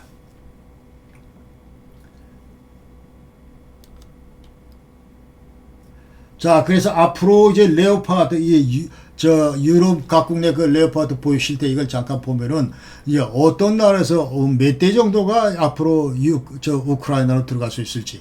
자, 이런 것들 관련해서 좀 이제 얘기를 해볼 때, 먼저 이미 주기로 이제 100% 그 공식 그 공약을 한 그런 나라들은 미국, 독일, 영국, 핀란드, 카나다, 네덜란드고, 자, 이와 같은 전차들을 좀 주기로 했고, 그 다음에 긍정적으로 검토한다. 이건 거의 다 지금 따라간다. 그런 나라들인데, 여기에 이제 스웨덴, 노르웨이, 핀란드, 덴마크, 에스토니아, 프랑스 해서 모두 12개 나라가 지금 들어간다. 그런 얘기입니다. 요 좌측에 이제 보시면 여기에 이제 전부 빨간 부분은 실전 투입하고 있는, 실제 운용하고 있는 그 레오파드 2고, 그 다음에 청색은 이제 치장하고 있는, 치장시키고 있는, 그런 거다. 이제 전부 창고에다 넣어두고 있는 거다. 그런 얘기죠. 자, 그러면서 이와 같은 그 나라들, 이것도 앞으로 여러분, 만약 관심 있는 분들은 이제 정지시켜 놓고 여러분 쭉 한번 보시기 바랍니다. 이게 전부 독일, 그리스, 스페인, 터키, 튀르키예, 폴란드, 핀란드, 그 다음에 스위스, 스웨덴, 카나다, 오스트리아, 헝가리, 노르웨이, 덴마크, 포르투갈 이렇게 돼 있다. 이제 그런 얘기입니다. 자, 이제는 이제 K2 우리 전차하고 레오파드 좋다는데 A7 이게 제일 좋은 건데 지금까지. 자, 이거하고 이제 비교를 해 보면은, 자, 우리 게 훨씬 비싸다. 지금 이제 A2 이게 한 5만 불 정도 되는데, 자, 5만 불 정도 되는데 우리 거는 8만 5천 불이다. 우리 게 더 비싸다. 이제 그렇게 돼 있고, 그다음에 승조원은 우리가 한 명 더 적다. 대부분이 전부 4명인데 우리는 3명 들어간다. 이제 그렇게 되어 있습니다. 우리 흑표 전차가 그만큼 그 실내 공간이 넓다는 얘기죠. 한 명이 이제 줄어드니까. 그 다음에 이 크기나 이런 것들을 볼 때는 우리가 조금 길거나 무슨 차체 길이는 길고, 그 다음에 이 세로는 좀 좁고, 그 다음에 이 높이는 훨씬 더 낮다. 그러면서 이 적의 표적으로부터도 훨씬 더 이제 방어가 뛰어나다. 이런 얘기를 할 수가 있고, 그 다음에 120mm 그 주포 다른 거는 이제 독일 거나 우리 거나 같고, 그 다음에 엔진도 독일하고 똑같다. 독일 MTU 엔진이 우리 판터 K2 블랙 판터 여기도 흑표 전차도 MTU 께 들어가 있다. 이제 그런 얘기입니다. 그러니까 자, 지금 현재 세계에서 제일 좋은 전차 레오파드 그 다음을 따르는 것이 막상 마카인 전차가 바로 이제 우리 대한민국의 흑표 전차다. 이런 흑표 전차를 지금 폴란드가 이제 1000여 대 가까이 지금 다 구매를 한다. 이제 그런 얘기죠. 뿐만 아니고 앞으로 이 동구 진영 아니면 이 북구 진영 할 거 없이 전부 다 이제 우리의 그 흑표 전차가 계속 쓸고 다닐 그런 날이 이제 조만간 올 것 같습니다. 전부 다 우리 전체의 그 우수성에 대해서 전부 다 인정을 하는 그런 거를 이제 우리가 알아야 됩니다. 그 다음에 중무기 전차 지원 이제 우크라이나 그 앞으로 어떻게 이제 만약 이제 전차가 들어오는데 앞으로 전쟁이 어떻게 될까 지금 현재 그 관련해서 우리가 지금 현재 우크라이나 전에 이제 전부 전차가 돌아다닐 때 이런 걸 상상해 보면서 우리가 얘기할 수 있는 것은. 자, 앞으로 이 우크라이나 전장의 이 게임 체인저가 될 것이다. 이렇게 체인저가 될 것이다. 이렇게 이제 많은 사람들이 얘기를 하고 있다. 그러니까 여태까지 객관적인 전력은 자, 이 재래무기 전력을 보면은 자, 러시아하고 이 우크라이나 상대가 안 됐는데 그러나 우크라이나 전력 열세는 만날 절호의 기회다. 그러니까 아까 얘기대로 자 3,330대의 그 러시아 전차가 돌아다니다가 거의 3,100대 가까이가 전부 파괴됐기 때문에 지금 이제 몇백 대 안 남았다. 지금 돌아다닐 그 전차가. 자, 이 와중에 지금 현재 완전히 이 서방의 우수한 전차들이 들어왔을 경우에 이것은 그 엄청난 어떤 이런 그 전력 차이를 볼 것이다. 이렇게. 그러니까 전 속력으로 이제 기동을 하면서 수 킬로의 원거리에서 이제 사격을 하면서 이렇게 지금 현재 여태까지 저 피탈된 그런 점령 지역을 향해서 아니면 또 이 크림반도 쪽을 향해서 새로운 전선을 돌파하면서 막 이렇게 나갈 경우에 이게 엄청난 그 파급 효과를 일으킬 것이다.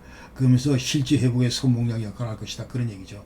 그러면서 자, 아까 이제 얘기대로 자, 그런 얘기 그러면서 이제 앞으로 아까 얘기대로 이제 기상이 좋아질 경우에 자, 이 전차가 장갑차하고 같이 어떤 이런 편대를 이루면서 전차 장갑차까지 이게 또 수백 대가 이제 전차 군단이나 사단이나 이런 것들을 동시에 운영할 경우에 자, 이 기계와 보병과 전차가 동시에 이제 기동전을 펼칠 경우에 자, 이거 제3전선, 아까 얘기대로 자포리샤, 그쵸, 멜리토폴, 그 흑해 연안, 마리우폴, 요 열대 돌파하고, 이제 크림 대교를 양분시켜서 고립시키고, 막 이런 것들에 큰 역할을 할 것이다. 이렇게 우리가 생각할 수가 있다.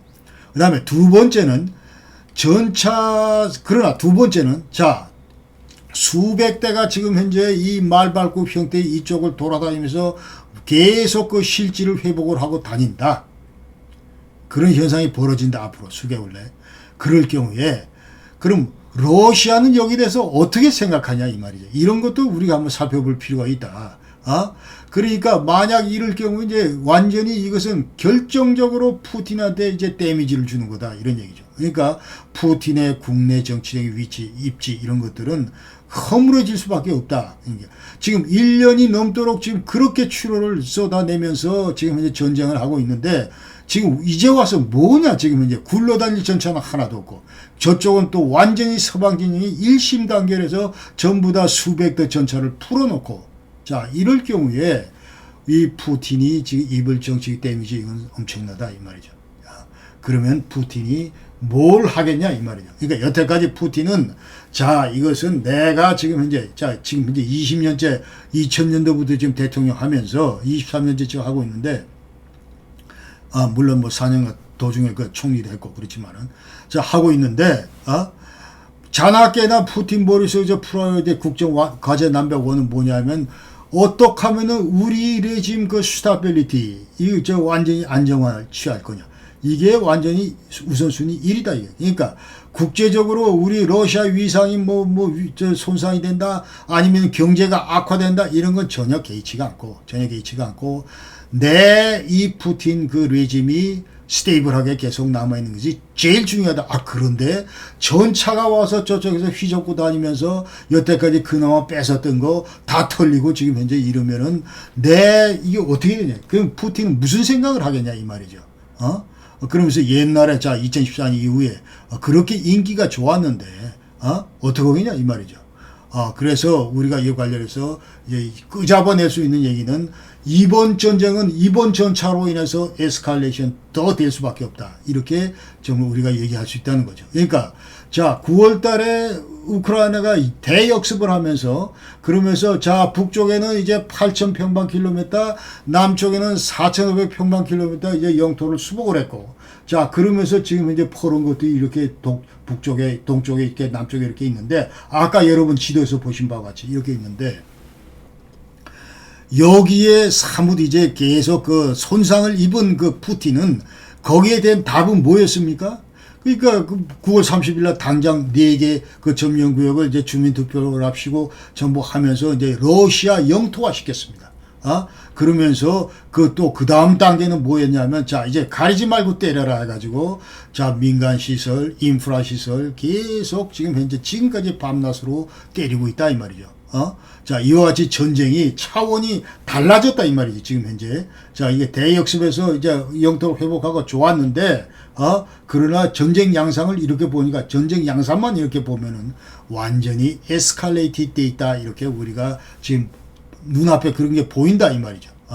그래서 자, 이런 것들을 볼 때 앞으로 전차가 휘저으면서 계속 다 이제 수복한 영토를 하나씩 둘씩 잃고, 예컨대 수많은 피해를 직접 눈앞에서 볼 때 푸틴의 이제 남은 답은, 그게 답은 안 되겠다, 이것밖에 없네 하면서 이제 핵 화생 카드를 다시 한번 또 만지게 되는 뭐 그런 게 되면서, 또 제2차 총동원령도 내리고, 그러면서 또 다른 카드는 아까 이 흑해에서 무슨 저쪽 OSI 쪽에서 계속 통제하면서, 자, 곡물들 해상 수출하는 거 못하게 했다가 블로케이트 했다가 다시 또 협상으로 틀었다가 지금 또 다시 막을지도 모른다, 이제 그런 얘기죠. 그러니까 여러 가지 지금 에스컬레이션 시킬 수 있는 그런 카드를 이제 계속 푸틴이나 이 크렘린 본부들은 이제 전부 그런 신경을 쓸 수밖에 없을 것이다. 이런 걸 우크라이나 전쟁을 보면서, 자, 전차가 드러난 이런 모습을 바라보면서 우리가 이번 전쟁을 다시 한번 이런 각도에서 볼 수 있겠다.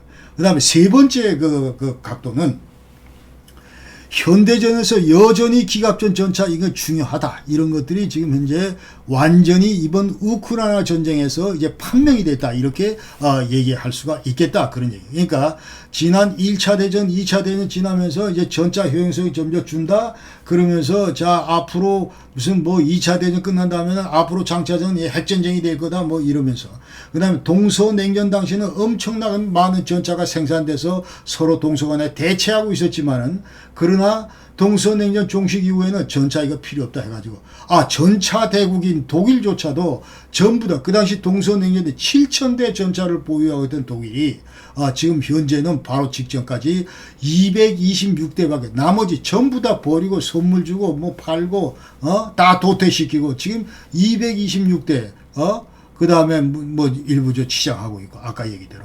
자, 이런 그 판국이었는데, 이번 우크라이나 전쟁을 보면서 안 되겠다, 야, 이 전차 필요한데, 이런 새로운 그 인식을 불러일으켰다 이 말이죠. 그러니까 지금 현재 젤렌스키가 계속 달라고 계속 아우성 치고 뭐 우크라이나 다, 그래서 이 가치가 올라간 것이 아니고, 실질적으로 지금 보면은 이번에 앞으로 펼쳐질 이 전쟁, 러시아를 상대로 펼쳐질 이 전쟁에서 볼 때 그야말로 괄목할 만한 그런 성과를 이 전차가 낼 것이다, 이제 그런 생각이 듭니다. 만약 이 전차 지원으로 이제 여러 가지 전부 다 실지 영토도 회복하고 전과를 계속 확대할 경우에, 자, 그러면서 이제 아이고 이거 도저히 안 되겠다, 더 이상 내가 이 4개 점령구역 통제 불가능하겠는데 뭐 이러면서 그때 어떤 변수가 생겨서, 이것이 예컨대 푸틴이 제거가 되고 뭐 이런 변수가 생겨서 이제 두 나라 간의 어떤 이 평화협상, 정전협상으로 만약 치달을 경우에, 그러면 절대적으로 유리한 쪽은 이 전차로 휘젓고 단 쪽이다. 그러면서 정전 협상에서 우크라이나 입지를 강화시킬 수 있는 그런 요인도 될 것이다, 이런 얘기를 하고, 그 다음에 이 전차가 다닐 때 이제 우크라이나가 더욱 신경 써야 될 거는, 자, 이 전차가 뭐 전부 레오파드만 있는 것도 아니고, 어떤 건 챌린저도 있고, 어떤 건 이제 에이브람스도 있고, 막 이렇게 셋이 막 달릴 경우에 장난이 아니다, 이거 지금 후속하는 군수 지원 이런 것들이, 군수 보급 지원 체계 이런 것 중요성 훨씬 더 강조가 될 거고, 자, 이런 팀을 어떻게 구성할 건가, 이런 것들도 지금 현재 이 지원하는 국가들이 많은 그 도움을 줘야 될 것이다, 이런 생각을 이제 합니다. 그래서 결론적으로 지금 현재 이제 무슨 얘기를 하냐면, 자, 전차 지원을 했다, 이 얘기는, 자, 서방 측에서, 그러니까 이 우크라이나는 사실상 나토 회원국이 됐다, 이 얘기를 지금 현재 그 레즈니코프, 우크라이나 그 국방장관 하는 겁니다. 디팩토 미틀리티 나토 해가지고, 우리 우크라이나는 사실상 나토 회원국이다. 페이퍼상으로는 아니지만은 봐라 지금 현재 전부 나토 회원국들이 이렇게 전차 주면서 이렇게 탄약 주면서 이렇게 패트리엇 시스템 주면서 우리를 지원하고 있으니 이게 내가 그쪽 멤버 아니면 뭐냐 이제 이런 얘기를 우크라이나 국방장관은 지금 하고 있는 거예요. 그러니까 우리 우크라이나 너도 우습게 보지 마라. 우리 뒤에는 나토가 있다 이렇게 얘기를 하는 거예요. 우리 후견인 역할을 나토가 하고 있다 이렇게 얘기를 지금 하고 있고 그래서 이번 전쟁은 자 러시아 대 우크라이나인데 그 우크라이나 뒤에는 이제 나토 회원국들이 지원을 계속 치러지는 그런 전쟁이다 이렇게 우리가 해석할 수 있다 이 말이에요. 자 이와 같은 현상을 지금 이제 또 러시아 시각에서 보게 되면은 저거 봐라. 지금 현재 우크라이나가 우리가 1대1로 붙는 게 아니고 지금 현재 우리는 나토하고 지금 붙고 있는 거다. 그러면서 나토가 전쟁 당사자다. 이런 얘기를 지금 러시아는 하고 있는 거예요. 이런 얘기를 하고 있는 거예요. 그러면서 자, 그렇게 하고 있는 거. 자, 러시아는 이렇게 이제 우크라이나 이쪽, 러시아 이쪽. 근데 둘이 서로 바라보면서 이런 걸 보고 있는데 내가 자, 우리 뒤에는 나토가 있다. 이렇게 얘기를 하고 또 이쪽은 저 봐라. 나토 보인다. 이렇게 하면서 저는 당사자다. 이렇게 얘기를 하는데 정작 나토는 무슨 얘기를 하냐면 자, 우리는 너들하고 이제 러시아 너들하고 직접 그 싸울 의사가 전쟁에 관심 하나도 없다. 우리는 단지 지금 러시아 너들 그 불법 침공으로 지금 이제 우크라이나가 곤욕을 당하고 곤욕을 치르고 있기 때문에 우리가 이 우크라이나를 돕고 있을 뿐이다. 그거 이하도 아니다. 이렇게 지금 얘기를 하고 있는 거예요. 그러니까 서로 삼자가 이 삼각과 트라이앵글을 그리면서 전부 이제 말하는 게 다른 거예요. 다 보는 시각이 다 다른 거예요. 자, 그러니까 그럼 과연 자 이게 전차 줬다고 그래서 지금 주는 나라들이 전부 전쟁 당사자냐? 절대로 아니다 이런 얘기죠. 그러니까 그거는 흡사 이제 6.25 전쟁이 났을 때 우리 대한민국을 도운 UN 16국 이게 전부 전쟁 당사자입니까? 아니면 전쟁 당사자가 아니고 일단 우리를 그 돕기 위해서 전부 희생당한 그런 나라들이다 이렇게 생각해야 되고 그다음에 물론 이 땅에 와서 이제 같이 전쟁을 하긴 했지만 그다음에 라브로프는 또 무슨 얘기를 하냐면 소련 외무장관 무슨 얘기를 하냐면 야, 이번 전쟁 뒤에는 완전히 미국이 있다. 미국이 원흉이다. 이번 전쟁 전적 책임을 미국한테 물어야 된다. 이 얘기를 지금 시종일관 하고 있습니다. 나토가 있다. 나토 뒤에는 미국이고 그러니까 미국이다. 이렇게 얘기를 하는 거예요. 그러면서 미국은 지금 하이브리드 워 지금 현재 이게 완전히 하이브리드 전쟁을 지금 준비하고 있다. 그러니까 재래뿐만 아니고 자 비정규군뿐만 아니고 무슨 각종 사이버 전쟁이나 아니면 디스인포메이션이나 아니면 페이크 뉴스나 완전히 뒤죽박죽이 짬뽕이 된 이런 그 전쟁을 지금 미국 주도로 이제 치르고 있다. 이런 것도 이제 러시아 라브로프 얘기입니다. 그러면서 바이든 행위는 옛날에 히틀러 나폴레옹 얘들하고 하나도 다를 게 없다. 이런 얘기를 하고, 그 다음에 또 무슨 얘기를 하면, 미국이 이번 전쟁의 최대 수혜자다. 이렇게 지정학적으로 볼 때, 경제적 차원에서 볼 때 그렇다. 이제 그런 얘기를 합니다. 그러면서, 자, 미국이, 우크라이나한테 우리가 무기 지원을 하면서 지금 현재 엄청나게 많은 그런 지원들을 쏟아붓고 있는데, 이거는 나중에 리스해놓고, 나중에 돌아서서는 EU로부터 전부 다 받을 거다. 이게 지금 현재. 그런 얘기를 지금 러시아다. 그러니까 EU Fund 해가지고 European Freeze Facility에서 European Peace Facility 여기 펑으로부터 지금 기금으로부터 무기 대금을 전부 챙길 거다 이런 얘기입니다. 그 얘기를 지금 러시아는 계속 미국을 향해서 하고 있다.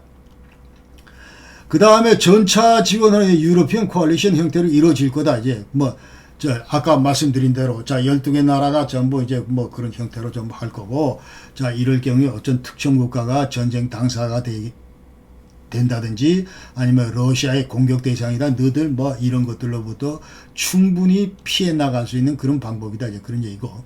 그 다음에 이 젤렌스키 우크라이나 국민들 84% 결사항전한다, 앞으로도. 그러니까 설사 전쟁이 장기화되더라도, 설사 우리 우크라이나 독립이 위해를 받는데, 위태로울지라도, 이런 건 전혀 상관없고, 끝까지 우리가 지금 이제 사계점이고 이건 되찾고, 그 다음에 이 크림반도 이것도 반드시 확보하겠다. 이렇게 지금 얘기를 하고 있기 때문에 자, 이 전쟁이 지금 현재 예사롭지 않다. 계속 지금 현재 에스컬레이션 될 수밖에 없다. 이렇게 우리가 얘기를 하면서 자, 평화협상 뭐 말은 나오는데 아까 저 G20 거기서 이제 이 젤렌스키가 10 points 플랜 이거를 자 얘기를 했는데 자, 이거 뭐 식량안보, 에너지안보, 러시아군 철수 이런 문제 얘기를 했는데 라브로프는 한마디로 웃긴다 이제 그렇게 얘기를 했다는 것이요. 그러면서 또 EU 이사회 지금 현재 이 저 의장인데 샤라 미셸 이 사람이 벨기에 총리를 지냈던 사람, 지금 현재 유럽 이사회 의장인데 이 사람 얘기는 앞으로 이 정쟁 승리 누가 할 것이냐 이런 것보다도 앞으로 전후복구의 우크라이나 이 문제를 어떻게 끌까? 자, 이 문제가 최대 관심인데 자, 이거는 이제 앞으로 동결된 러시아 자산으로 우리가 해결하자. 그러면서 러시아 연방은행 자산, 개일 동결 자산 이런 것들이 충분히 있기 때문에 이런 것들로 가능할 것이다 하면서 지금 현재 작년 11월 현재 약 한 3천억 유로가 지금 현재 동결 자산이 있다 이렇게 얘기를 합니다. 그리고 자, 이제 마지막으로 이번 전쟁을 보면서 이제 유럽 전문 군사 전문가들 하는 얘기는 앞으로 전쟁.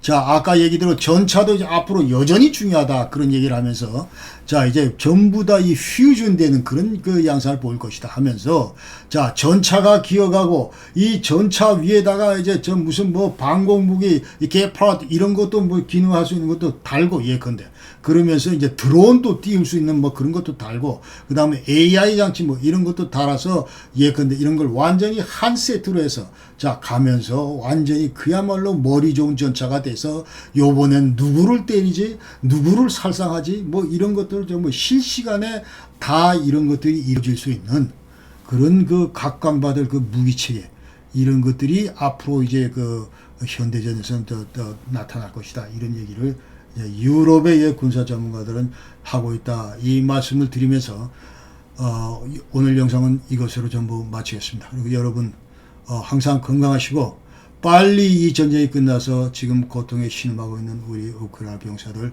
우크라이나 주민들 그리고 전부 다 이런 전쟁으로부터 조만간 해방될 수 있고 그다음에 일상으로 돌아올 수 있는 그런 날이 빨리 오기를 그렇게 간절히 바랍니다. 여러분 항상 건강하시고 대단히 감사합니다. 안녕히 계십시오.